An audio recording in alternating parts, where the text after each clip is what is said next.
If you've ever watched a Titanic movie, read a book, or a documentary, you've most likely heard of a man named Thomas Andrews.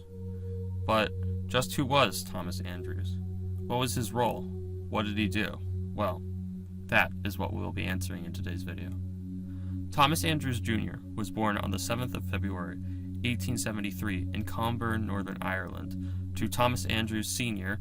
and Elizabeth Peary. Andrews was one out of 5 children, with one of his brothers later becoming the Prime Minister of Northern Ireland. In 1884, he began studying at the Royal Belfast Academic Institution until 1889, when he became an apprentice for his uncle, Lord Peary, of Harland and Wolff, his uncle being the part owner. He worked with the other laborers for 5 years and began to rise through the ranks. He started to design small ocean liners for the company, as shipbuilding was something that had always fascinated him. His knowledge and expertise allowed him to quickly be assigned high positions within the company. In 1907, he became the managing director of the drafting department for Harland and Wolff. He began overseeing the construction of the shipyard's 2 newest liners, the Olympic and the Titanic. He was known to be a hard worker, with much expertise in his craft. He was a kind, gentle man who was loved and respected by everyone around him. On the 24th of June, 1908, he would marry a woman named Helen Riley Barber.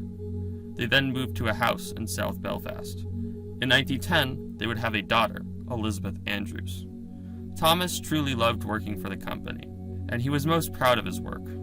After the launch of the RMS Olympic and the subsequent completion of the RMS Titanic, Andrews would leave his wife and daughter on the 1st of April, 1912, for Titanic's sea trials.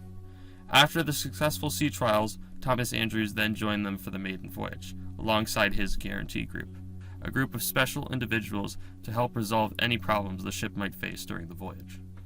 On the voyage, Thomas Andrews would inspect the ship, take notes, socialize with passengers, and talk to the many crew and men that worked on the ship.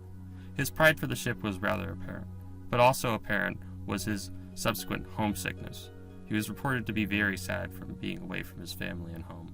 He even had it arranged so on every voyage he went on, he was baked a loaf of Irish soda bread to help cope with his homesickness. On the night of April 14th, Thomas Andrews would have most likely been in his cabin, looking over plans and taking notes after a splendid dinner. At around 11:40 p.m., he would have noticed the stopping of the engines, and the subsequent stopping of the ship. He would then most likely go out onto the decks to investigate. He would then go to a point where he could overlook chunks of ice on the ship's starboard whale deck. He then reassured passengers that everything was fine. He would then make his way to the bottom of the ship to inspect any damage, alongside Captain Smith and Chief Engineer Bell. They would then return to the higher decks and then split off. He would have most likely continued to inspect the ship, and soon learned that the ship would not be able to survive. He would become rather disturbed by this, and go up on deck to relay this news to the captain. He would then give the ship around an hour or an hour and a half to live. He was then reported as to encouraging people to put on their life belts and go up onto the boat deck. Stewardess, Yes, sir? why aren't you wearing your life belt? Well, the passengers mustn't think I'm scared. Let them see you wearing it. Put it on, child. For your own sake, too. As Andrews made his way through the ship, he gave instructions to the stewards to check empty rooms for spare lifebelts.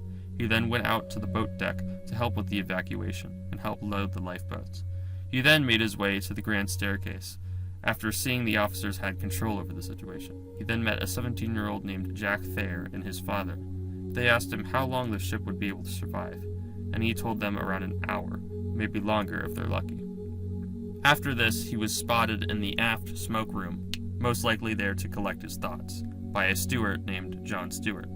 Stewart asked him, "Aren't you going to try for it, Mr. Andrews?"